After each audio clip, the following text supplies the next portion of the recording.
Do it for the children. In the love of every man, woman, boy, and girl, you can find the key to the heart of the world. For each and every one, gotta find a better way to do what some say just can't be done. Do it for the children. Do it for the children and all that you do and say. Do it for the children. A lifetime of love gotta be a better way. Do it for the children. Teach the children the truth. Hi, I'm Danny Queen, and welcome to another exciting edition of Color Me Poetry. I'd like to welcome my most lovely guest, the Honorable Miss Michelle Green, and she is the author and creator of the Willie Pearl doll and book. Michelle, tell us a little bit about yourself. Tell us a little bit about the book. Thank you, Danny. It's a pleasure to be here. Willie Pearl is a series of books, historical fiction books for families. Willie Pearl is a central character, and it's based upon the life of my mother. When she was a young girl, she grew up in an eastern Kentucky coal town, in a small town called Jenkins, Kentucky. And this series will be a document not only of my personal family history, but an attempt to create a positive role model for our youth today.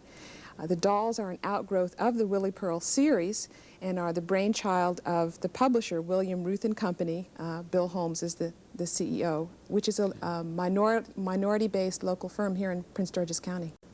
Oh, it's beautiful how you got started. I mean, what made you want to write a story about your mother's experience growing up in a coal mining This town? is probably the question I get asked the most as we travel into schools and libraries in the area. I've known I wanted to be a writer since I was about in the 5th grade. I had a wonderful teacher who used to read to us every day, stories such as the Little House books and that kind of thing. So I always knew that at some point there'd be a time in my life when I'd set aside to do some writing. My family invested stories in me as I grew up. I'm sure all of our families are like that. Right. And when we get together for family gatherings, all of these wonderful stories and anecdotes would come out. And some of them I remembered, and some of them I wrote down until the time came for me to really start writing the book Willie Pearl. The first book in the series, Willie Pearl, came out about 2 years ago, in August of 1990. And the second book, Willie Pearl Under the Mountain, just came out about 2 months ago. Oh, wow. So it's quite a labor of love. It started as a labor of love, and actually, I had intended only to write the first book. Upon showing manuscript to a colleague of mine, Bill Holmes, from William Ruth and Company, which is the marketing firm that published the book, he kind of twisted my arm to make it a series, to expand it from its original first book to a series, and thereby create this positive role model that we find in Willie Pearl. And I'm glad to say that he was right on target there. Most definitely is a positive role model because, you know, when you think about the state of this country and the state of children, the state of black children, I mean, it's just deplorable. I mean, really, when you think about it. That's right. And you touched on that in your opening verse, that we really need to do it for the children. We need to redeem our children. We need to turn them back around to basic family values, community values, such things as hard work and the things that we try to espouse in the Willie Pearl series. Let's talk about the family for a minute, if you will, there. Let's talk about the American family. Let's talk about the black family, because once you destroy the family is a basic structure of any society, and once you destroy the family unit, I mean, what else is there left? That's exactly right. And, you know, it wasn't long ago that the family really had that core position in society, and now we hear so much of how the family is fragmented that we all need to make a concerted effort, no matter what our talents are, to kind of bring that family unit back together in real strength. It's been real hard, you know, when you think about so much on the family. Think about my own family and the way I grew up. When I grew up, we had extended families. I mean, it was just like everybody was my aunt and uncle, people who weren't really related to me, but they were aunt and uncle. They lived in our neighborhood, and if you did something wrong, of course, everybody knew it, because especially your parents. And that's the way it was. And that is the kind of community you'll find in the book Willie Pearl. Willie Pearl lived in a coal mining community during the Depression in a town called Jenkins, Kentucky. And all of the houses were in very close proximity to one another. So there was no way that any child could go down that gravel path and not be made to mind by the aunts, uncles, extended family, neighbors. They were all there to make sure that all the kids were kept in check. And there was a lot of love, a lot of community love, a lot of community spirit, and we want to make a call to return to that type of a community spirit. It's very important. What made you choose, or did you choose, or did it choose you to go into particularly children's literature? Did you choose it, or it chose you? Well, I have always loved children's literature. I've been a professional writer for about 15 years, but primarily for adults, doing technical writing and the sort. I make my living as a writing editor. But I've always loved children's literature. I had a son, my first son, 7 years ago, and I was so glad that finally gave me the excuse to justify all the children's books that I had had in the house for years and years and years. But it's one of my very favorite genres. And I think the essence of good children's literature is that it not only appeal to young children, but it have universal appeal, so that it will appeal to adults and children as well. And I'm very proud to say that some of our most ardent fans of the Willie Pearl series are not just the 4th, 5th, and 6-year-olds to whom the book is targeted, but adults, especially adult women that read and they find in the nostalgia a throwback to the way things were, mothers and grandmothers and aunts, and they've all responded positively to the series. And I might add, to the dolls.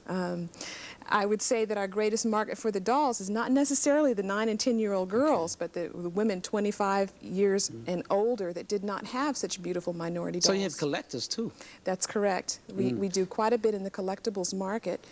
And I'd like to mention the Mayella doll, which also just came out. And the Mayella doll was really an attempt by William Ruth and Company to have a minority doll that kind of breaks the rules. Her complexion is fair, she has freckles and red hair, she's a beautiful black doll, but it's also an attempt to show that we're not all fashioned out of the same mold, we're not all one color, and she's doing really well in the marketplace. We're really we're and she's pleased brand with new. Mayella. She's brand new. She's Willie Pearl's best friend in the series. She's a historically correct character from the book, as is Willie Pearl, and both of them will continue to have adventures through the 6-book series. I must say both of them are lovely little girls. Well, thank you. Thank They you. really are. Now, this is based on true story, on That's your correct. mother's best friend. That's correct. Willie Pearl, when she was 10, again, lived in the coal mining community, and she was a kind of a feisty, mischievous child. She grew up in a large but loving family that did not have a lot of wealth, but had a lot of love, and that's important. In the first book, Willie Pearl sees something that she wants in the company store window for Christmas, but her family just can't afford it. And so the story talks about her faced with a dilemma. How is she going to acquire this thing that she really wants for Christmas? And as you read, and without giving away the ending, we find out the value of hard work and self-sacrifice in the book.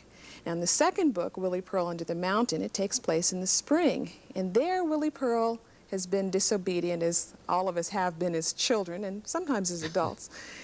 And because of her disobedience, she is found in a very, very dangerous situation. She has to confront her personal fears in order to escape. So each book has a thematic treatment, but not in a heavy-handed way, in a what I hope is a delightful story.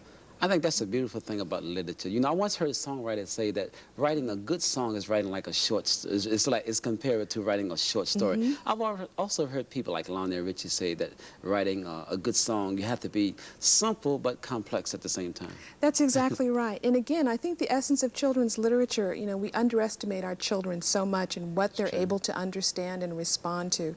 Writing children's literature is not an easy task, because you have to not only choose the language that is interesting and exciting to children, but the better children's literature, I think, always has a message. It's something that will cause the children to think and hopefully make a change. I've read children's books, and I'm like, I've discovered things that made me think about things that I hadn't thought about before. That's exactly. And here I am thinking that, well, what can I learn from a children's book? It's a surprise. You'd be surprised. That's exactly right. Yeah, on a whole nother Think of level. what we learn from our children on a daily basis. That's right. And children are so interesting, Michelle, because you never know what they're going to say or when they're going to say it. That's right.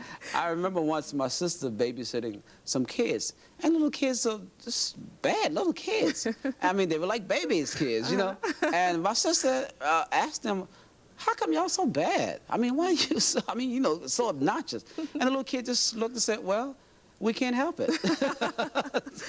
That's the way we are as children. Yeah, That's right. and it's the beauty of children. And let's talk about the innocence of a child, too, because children are so innocent sometimes that they don't know. I mean, they don't spoiled by the, you know, by the grown-ups, by the things that we had to deal with, reality. And children don't know reality in that way.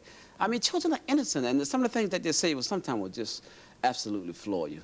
That's correct. And I consider it part of the vision of the Willie Pearl series to talk to children and give them that respect. We go into the schools last year, or I would say since the first book came out, we've gone to more than 70 schools, elementary schools in the greater Washington area, the metropolitan area. Received. Been very well received, and we start talking with the kindergartners all the way up through the 6th graders in separate presentations that talk about writing, that talk about some of the positive values in the book, that talk about having a dream and how important it is to have a dream and never let go of that dream and work hard to obtain that dream. And so the Willie Pearl Project is really more than just the books and the dolls, but it's a real attempt to open up a dialogue with those children. We're going to be starting a Willie Pearl newsletter in the fall so that we can encourage young writers and young illustrators to get their works out there and get published at an early age to encourage them to pursue their dreams, even as I did as a young child. Well, maybe looking down the road somewhere, maybe there'll be a Willie Pearl cartoon series or something. Well, a lot of things on the drawing board. That's correct. That's correct. And we're just so grateful for the wonderful support that we've received. And it's important to have that support, too, also from your own community as well as the general community. That's right. And the opportunity, for example, to appear on shows, quality shows such as yours, is very important. Certainly appreciate it. Well, you know, I'm all about disseminating information. You know, a lot of times, you know, the information that we get is information that's been stale and information that they used back in 1920. So a lot of times our people, black people, don't have proper information. So it's about disseminating information to the general community as well as to our own particular community. That's exactly right. I would say a secondary purpose for writing the Willie Pearl book is to document a very little known part of Black American culture. When the book first came out, I can't tell you how many people contacted us and said, you know, we didn't know there were blacks in the coal mine. We didn't know anything about that part of our economy. And yet here we find a pocket of people, a community of people that were agricultural people that were brought up from the South. They were retrained. They were put into work in the mines. When the country was in a depression, here was a thriving community of Afro-Americans that were contributing to our society, that were a vital part of the industry of our society. And who knows about that? So many times the concept of coal miners has been, you know, the coal miner's daughter. It's of the majority culture. And our own people, as well as the majority culture, has no idea that these kinds of contributions were being made. I would say the same thing when we think about cowboys in the Old West. And, that's exactly right. I mean, I never knew that there were so many black cowboys who had done and contributed so much to this country. That's right. And you just don't think about it. You don't think about it. And when you think about the Buffalo Soldier, the same kind of story. That's right. I'm like, who are these people? I mean, they never taught me about that in school. When the Willie Pearl series is complete, it's my hope, Lord willing, that we would come up with a companion series that's based upon the life of the Tuskegee Airmen, for example. My father was one of the Tuskegee Airmen. Really? That's right. And so we want to be able to do for the young black males what Willie Pearl has done really for the entire community in a series form, to do a similar treatment about the Tuskegee Airmen that's based partially on my father's life and partially upon the life of my publisher. Most beautiful. Michelle, we have to take a break right here. This is Great. Color Made Poetry. I'm Danny Queen. We're going to be right back. Hi, I'm Danny Queen, and welcome back to Color Made Poetry. We're here with author Michelle Green. Michelle, you were going to read from the new book, and that is Willie Pearl Under the Mountain. Give us just a little bit of background about that. Okay. Willie Pearl Under the Mountain is the second book in the 6-book series. It just came out about 2 months ago at the American Library Association conference in San Francisco. Willie Pearl Under the Mountain excuse me, will continue with the life of Willie Pearl and her adventures with May Ella. Willie Pearl is 10 years old. And in the chapter that I'm going to read, Willie Pearl's brother, Johnny, who's also a very significant character in the book, has gone down the road with his friends, and Willie Pearl is trailing behind them trying to find out what kind of mischief they're about to get into. This chapter is entitled The Sand House. "Bryce, you be the lookout," one of the older boys yelled. "Remember the signals. One long hoot as soon as you see someone come round the bend, two short hoots if it's a grown-up." The opening to number 6 mine was just a stone's throw across the road from the holler. Years before, the Consolidated Coal Company had blasted its way into the side of the mountain. The mine entrance gaped open like a wide, dark mouth. Bryce scrambled on top of the sand house and perched down low. He hated being the one who lost the draw. Worse still was being posted as lookout and missing all the fun below. He took out a stack of well-worn bubblegum cards from his back pocket and began flipping through them to pass the time. The rest of the boys snuck into the sand house, ready for some big fun. The sand house was a large shed near the entrance of the mine. Inside were mounds and mounds of fine, warm sand kept dry by electric lights. The miners sprinkled sand on the railway tracks when the coal cars had to pull uphill. The sand kept the metal wheels from slipping. On work days, the sand house was busy, but on Saturdays, it made a perfect secret meeting place. "Let's see who's going to be the Sandman this time," announced A.C. He was kin to the Mahones and the ringleader of the group. Each boy dug into his pocket and pulled out his lucky shooter marble. A.C. drew a circle in the sand and stepped way back. "Okay," he said, drawing a line with his foot. "I'll shoot first, then you, then you, then you." Even though Johnny was the second oldest in the group, he was short for his age. It made the other boys treat him years younger.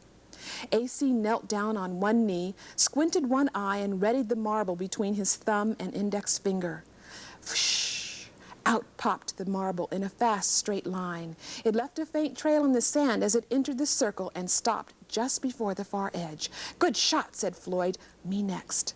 One by one, each boy took his turn until finally it was Johnny's chance to shoot. "Too much," said A.C. "Looks like you're it." In an instant, the 4 boys piled on Johnny and held him down on the sandy floor. 2 grabbed his ankles and began winding rope around each of his pant legs. Johnny hollered loudly, half laughing, half trying to get free. Out of the corner of his eye, he saw A.C. lugging a bucket of sand from across the shed. James and Buster hoisted Johnny to his feet and popped the braces on his bib overalls. Kicking and yelling did no good as A.C. began pouring the scratchy sand down the front of Johnny's overalls. Johnny could feel the heaviness in his legs. The empty space between his long underwear and denim overalls filled with sand. When the job was done, the boys took off chanting, "Run, run, fast as you can, but you can't catch me, you old Mr. Sandman." Johnny tried to chase behind the boys, growling in a monster's voice, but walking in the heavy pants was very difficult. 4 or 5 steps were all he could manage before he fell to the sandhouse floor. Johnny flapped his arms wildly and tried to lift his sand-filled legs. Try as he might, he could not get up. Everyone laughed until they doubled over. Everyone, that is, except Johnny, who could not move. They were laughing so hard that they didn't hear Bryce's signal at first. By the time they did, it was too late. "Let go of my brother!" demanded a girl's voice angrily. It was Willie Pearl. She charged at one of the boys and began pounding him with her clenched fist. I couldn't help it," stammered Bryce. She just snuck up on me," he explained, bubblegum guard still in hand. "It's all right, Willie Pearl," said Johnny between laughs. "I don't need your help. It's just a game." Buster and Floyd helped Johnny to his feet and began untying his ankles. "What are you doing here anyway?" A.C. demanded. "This place is off limits to girls." It was true. The mine was strictly off limits to anyone who did not work there, but especially to females. The miners believed that women brought bad luck to the mines, so they weren't allowed anywhere near. I sort of followed you here," Willie Pearl confessed slowly. "I wanted to see what you were up to." "Promise you won't tell, and we won't tell your pa that you jinxed the mine," A.C. threatened. The other boys circled around her in a tight clump. "I didn't jinx anything," said Willie Pearl. "I was just trying to find my brother." "Lay off her, fella," said Johnny, who was shaking out the rest of the sand from his pant legs. "She's all right. We can trust her." When I saw you going down the hill, I thought you had forgotten all about, you know, your promise. Willie Pearl cut her eyes at the other boys standing around. She hoped that Johnny wouldn't give it away. Promise? Johnny stopped for a moment. Oh, that. Don't worry. There's plenty of time. But can't we go right now? It's already past noon. Willie Pearl begged. Everyone was looking at Johnny for his answer. You sure you're ready for this, sis? He asked one last time. Willie Pearl would never admit that she was just the tiniest bit afraid, especially in front of Johnny's friends. She bent down and picked up Johnny's lucky shooter marble where it lay in the sand. Let's go now, Willie Pearl exclaimed. I can't wait another minute. And if I can share with you a wonderful illustration from this chapter, which was done by the illustrator Steve McCracken, who's a Washington-based illustrator. And we're very proud that Steve won for an award by Washington Ed Press for Best Illustrations of a Children's Book last year for his illustrations in the first book, Willie Pearl. Beautifully done. Them pouring the sand Thank you. down Johnny's bib overhouse. So that's just a little taste of Willie Pearl Under the Mountain. Where can you purchase the Willie Pearl books and dolls? Willie Pearl books and dolls are available directly from the publisher, William Ruth and Company. And if I might give a phone number there, their number in Temple Hills, Maryland is 301-899-3434. You can also find them in a number of independent children's bookstores in the area, such as A Likely Story, Imagination Station, Cheshire Cat, the chain of Pyramid bookstores. And they can be ordered from any major bookstore retailer. We do have a Baker Taylor and an Ingram number, so you can go in. If you don't find them on the shelf, you can ask them to order the books for you. That was a delightful story. I Well, mean, the thank way you. you took us there.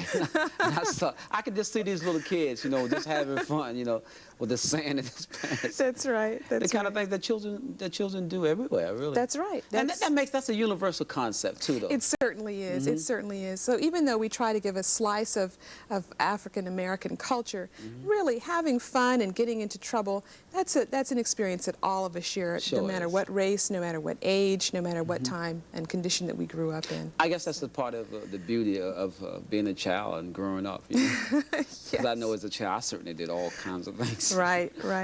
And used to get beatings too. Oh yes. Oh yes. Nowadays they call it child abuse, but that word wasn't. I mean, we didn't even have that word in our vocabulary when I was growing up. No, not at all. And you can be sure that Willie Pearl and Johnny both got their share. Yeah. I growing up. remember as a child growing up, my mother, you know, saying, as long as you don't shoot, they talk to you while they beat you. As long as you in this house, you know. That's right. That's part of it too. Yeah. So. And I remember moms have us to go out, because we lived in a rural area, a very rural area, and moms used to have us go out into the woods to get a switch and soak it in the water, and she'd beat you with it, you know. And she'd have a little switch she called Mr. Do-Right. Mr. Do-Right. I'll have to remember that. Yeah. And she used to had written right on a little paddle that my dad used to use called Mr. Do-Right. You know, you do right when he's finished with you. Fantastic. You know, we're really pleased at the way that the libraries and the schools have really adopted Willie Pearl. In fact, the first book, Willie Pearl, we're very pleased to have found out just a couple of months ago, it has been adopted as core curriculum in Compton Unified School District in the greater Los Angeles area. And now the significance of that, of course, is that the greater LA area is a real multicultural, culturally diverse area. And because of the problems that they've been having there, we're just delighted that a book such as Willie Pearl is now being made required reading for all fourth graders in that area. And we've also heard that one of the school districts here locally is currently reviewing the book Willie Pearl to also have as a part of its core curriculum here. It's been on the supplemental reading lists in a number of schools in the metropolitan area. And the libraries also have acknowledged Willie Pearl County last Library. year. The Prince George's County Memorial Library honored the book with the Crabberry Award last year as Children's Book of the Year. So we're real excited. It's quite an honor. It is, but as important as the honor itself was, it's knowing that we're getting into the schools, getting into the libraries where the children can receive and really become a part of the project. And, you know, hopefully we are making a difference in the community. I would dare say you certainly are. How important is it that we have other African-American writers to venture into children's literature? It's so very important, and you know, since I've been doing this, I have discovered a whole cadre of Black American writers, particularly in the field of children's literature. We returned recently from the American Library Association's conference in San Francisco, and we're there for the presentation of the Coretta Scott King Awards, honoring the best in Black children's literature. And so we were there with some other notable authors. There's a wonderful camaraderie, a wonderful sharing, and you know, we are out there. We need the exposure, we need the support of the community. For example, the project Willie Pearl has been going on for about 2 years, and we've had scarcely a mention in the Washington Post. Some of the other minority media have treated us very, very well with articles and radio exposure and that kind of thing. But here in our own hometown, we've been virtually ignored. So, I mean, there's a real need to get exposure for Black writers and Black artists of all kinds. You know, it's very, very different, very difficult, like people in your own hometown, people who knew you and grew up with you. That's right. And you go to places to speak and present your work, and people, you know, they lay out the red carpet for you. But people who you know in your church and in the community, they're like, oh, well, he was doing that around the corner. I was in school when he was doing that stuff. You know? So they right. see it as something, you know, well, he know all of that. You know? That's absolutely right. As a matter of fact, on the back of the second book are a number of testimonials from all around the country, places where Willie Pearl has had a following, Atlanta and Philadelphia and New York and Sacramento, and you know, they know more about the project than people even in our own hometown sometimes. Why do you think that is, though? I think it's the classic case. I think even in Scripture we find that it says a prophet is just not honored in his hometown. That's right, and that's a barrier that we just have to break through as artists. It's the same thing in the music industry, I think, also, because I've often heard people say, well, I went to school with Marvin Gaye, you know, and you know, we loved Marvin and all that, but you didn't support Marvin when he was here singing. That's exactly Marvin had to go to Detroit and hook up with Motown in order to get national recognition. That's exactly right. That's unfortunate but true. But I think that's changing through education, through exposure, through shows such as yours. We're starting to understand the importance of really supporting each other economically as well in the Black community. And that is very we need to important. support each other. You mentioned going to the Black Expo this weekend, a showcase of Black talent, and we need to have that awareness to support each other economically. All kinds of stuff. It's That's certainly been a pleasure having you here, and we're looking forward to you coming back and sharing with us again and giving us updates, you know, as time goes by. It's been my pleasure, and keep on keeping on, and we hope the best for Willie Pearl. We hope you saw 3 million copies. 3 billion. I wouldn't have a problem with that. Thank you so much. Thank you. This is Danny Queen. This is Color Me Poetry. And until next time, color me poetry.